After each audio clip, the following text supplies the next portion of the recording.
दोस्तों नमस्कार।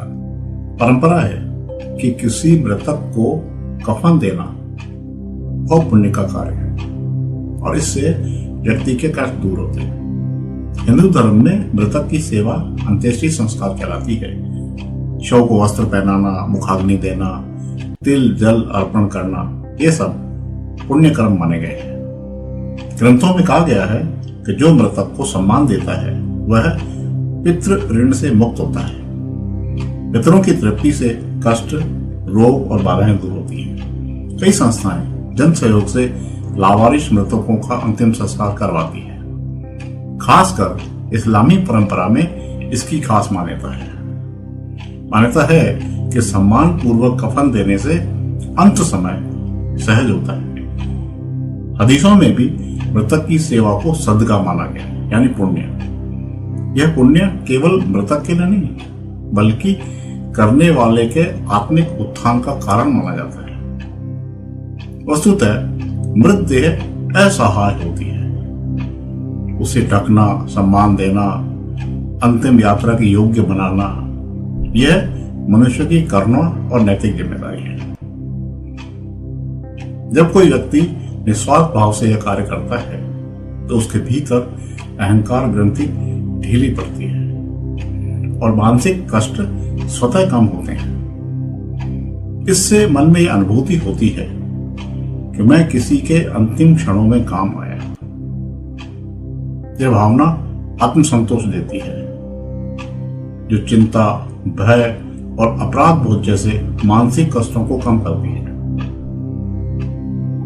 जब मनुष्य दूसरों के अंतिम कष्ट में सहभागी बनता है तो प्रकृति या ईश्वर उसे अपने कष्टों से लड़ने की शक्ति प्रदान करता है।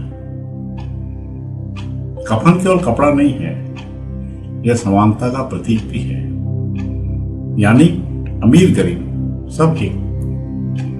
यह अस्थायित्व का भी बोध कराता है। एक अर्थ में इस तथ्य की पुष्टि करती है कि मृत्यु अटल है। जो व्यक्ति इस सत्य को हृदय से स्वीकार कर लेता है उसके जीवन के कई मोहजन्य कष्ट स्वतः कम हो जाते हैं। बहुत पुरानी बात है। रेगिस्तान के किनारे बसा एक छोटा सा कस्बा था।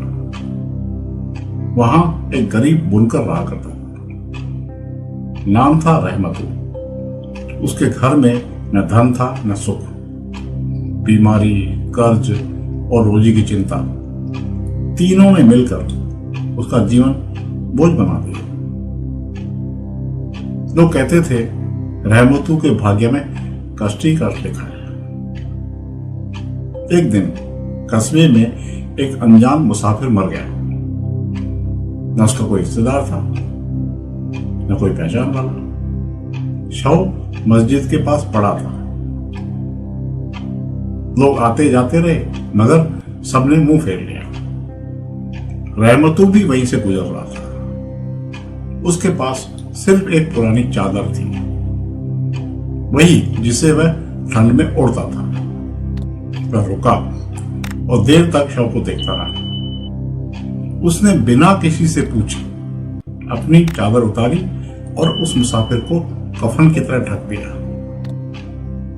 न कोई नाम पूछा न कोई दुआ मांगी, बस इतना कहा, या अल्लाह इसे सुकून दे देना। लोग हंसे। अपने कष्ट छोड़कर मुर्दों के काम आया है। पर अजीब बात हुई। उसी रात रहमतू को बरसों बाद गहरी नींद आई। सपने में उसने देखा कि एक उजला चेहरा मुस्कुराकर कह रहा है, जिसने मेरी लाज रखी उसकी लाज खुदा रखेगा। कुछ ही दिनों में उसके जीवन की दिशा बदलने लगी। बीमारी ने दम तोड़ा, काम मिलने लगा, कर्ज उतरने लगा। कष्ट एक एक करके ऐसे दूर हुए जैसे रेत पर पड़ी लकीरें हवा में मिट जाती हैं। लोग हैरान थे। रहमतू बस इतना कहता, मैंने कोई करिश्मा नहीं किया, मैंने तो बस एक बेबस को ढक दिया। तब से उस कस्बे में एक कहावत चल पड़ी, जो मुर्दे को कफन देता है खुदा उसके कष्ट ढक देता है।